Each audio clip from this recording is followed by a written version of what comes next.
அனைவருக்கும் வணக்கம். இப்போ நம்ம இந்த வீடியோல பார்க்க போறோம்ன்னு பார்த்தீங்கன்னா, லாஸ்ட் இயர் குரூப் 2 2025 ஓட ஜெனரல் இங்கிலீஷோட கொஸ்டின ஒண்ணொண்ணா நம்ம டிகோட் பண்ணிட்டு இருக்கோம். இன்னொன்னு நம்ம மெட்டீரியலோட எந்த இடத்துல படிச்சிருந்தா ஒவ்வொன்னுக்கும் ஆன்சர் பண்ணியிருக்க முடியும்னு சொல்லி ப்ரூஃபோட எடுத்து நான் வீடியோ போட்டுட்டு இருக்கேன். ஓகேங்களா? இப்போ 9th கொஸ்டின் பார்ப்போம். "Cannot you find me some place convenient for laying my eggs?" The statement form of these interrogative sentences. Okay. இப்ப குடுத்திருக்க சென்டென்ஸ் வந்து இன்ட்ராகேட்டிவ் சென்டென்ஸ். நமக்கு ஸ்ட்ரக்சர பார்த்தாலும் தெரியுது. கீழயும் மென்ஷன் பண்ணிருக்கு. திஸ் இன்ட்ராகேட்டிவ் சென்டென்சஸ் அப்டின்ட்டு. நமக்கு இப்ப இந்த இன்ட்ராகேட்டிவ் சென்டென்ஸ சாதாரண ஸ்டேட்மெண்ட் ஃபார்மேட்டுக்கு மாத்த சொல்லி கேட்குறாங்க. ஓகேங்களா? இத இப்ப நம்ம மெட்டீரியல்ல டைப்ஸ் ஆஃப் சென்டென்ஸ் அப்டின்னு சொல்லி நான் ஒரு பிடிஎஃப் குடுத்திருந்தேன். ஓகேங்களா? இத படிச்சிருந்தா மோஸ்ட்லி 90% ஆன்ஸருக்கு நியரா வந்திருக்கலாம். எப்படி சொல்றேன் அப்டின்னா, ஃபர்ஸ்ட் டைப்ஸ் ஆஃப் சென்டென்ஸ்ல டிக்ளரேட்டிவ் ஸ்டேட்மெண்ட்னா எப்படி இருக்கணும், ஃபுல் ஸ்டாப் இருக்கணும், அதோட ஸ்ட்ரக்சர் எப்படி இருக்கும் அப்படிங்கிறதையும், இன்ட்ராகேட்டிவ்னா கொஸ்டின் ஃபார்மேட்ல இருக்கணும், பின்னாடி கொஸ்டின் மார்க் இருக்கும் அப்படிங்கிறதையும், இம்பேரட்டிவ்னா கமாண்டாவோ ரெக்வெஸ்டாவோ இருக்கலாம், பின்னாடி ஃபுல் ஸ்டாப்பும் இருக்கலாம் அப்படிங்கிறதையும், அதே சமயம் எக்ஸ்க்ளமேட்டரி மார்க்கும் வரலாம் இம்பேரட்டிவ்ல அப்படிங்கிறதையும், எக்ஸ்க்ளமேட்டரி சென்டென்ஸ்னா ஸ்ட்ராங் எமோஷனையும் ஃபீலிங்கையும் வெளிப்படுத்துற விதம் பேக்ல எக்ஸ்க்ளமேட்டரி சிம்பிளும் இருக்கும் அப்படிங்கிறத ரொம்ப தெளிவா கிளாரிட்டியா இந்த பிடிஎஃப்ல நான் கொடுத்துருந்தேன். ஓகேங்களா? இப்ப இத நீங்க ஒன்ஸ் ஒரு டைம் வாசிச்சிருந்தீங்கனாலே, இதுல இருந்து ஆன்ஸர நெக்லெக்ட் பண்ணியிருக்கலாம். அதாவது எப்படி சொல்லிக்கலாம்? எலிமினேட் பண்ணியிருக்கலாம். எப்படின்னா, இவங்க கேட்டிருக்கிறது ஸ்டேட்மெண்ட். ரைட்டா? ஃபர்ஸ்ட் ஒன் பி ஆப்ஷன் பாருங்க. Which is the convenient place for laying my X. இங்க கேள்வி வாக்கியமா இருக்கு. இன்ட்ராகேட்டிவா இருக்கு. சோ கண்டிப்பா இது இன்ட்ராகேட்டிவ் கிடையாது.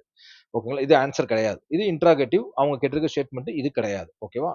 அடுத்த provide me some convenient place for laying my X.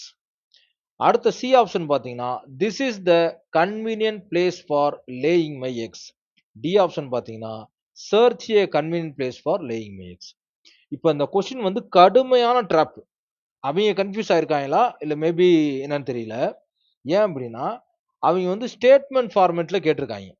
ஆனா, இது interrogative format. Which is the கன்வீனியன்ட்ங்கிறது கொஸ்டின் ஃபார்மேட்ல இருக்கு. அதனால இன்ட்ராகேட்டிவ்.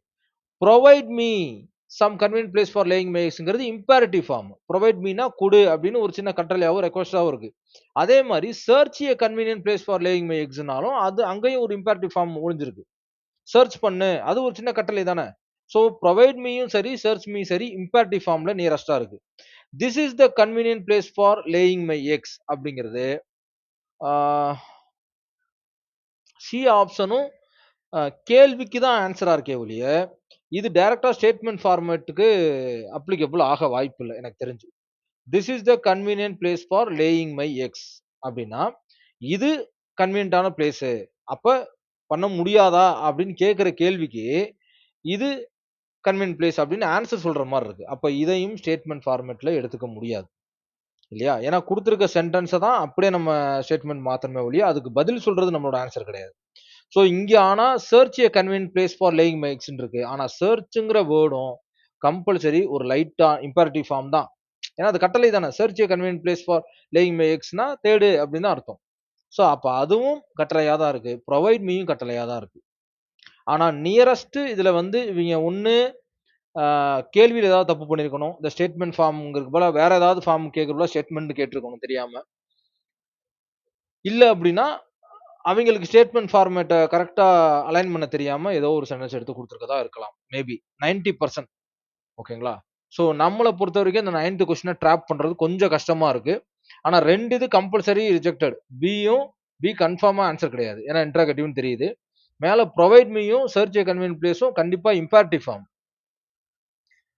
ஸோ இம்பேரட்டிவ் ஃபார்மும் அங்க கேட்கல. ஏன்னா ஸ்டேட்மெண்ட் ஃபார்மேட் தான் கேட்டிருக்கு.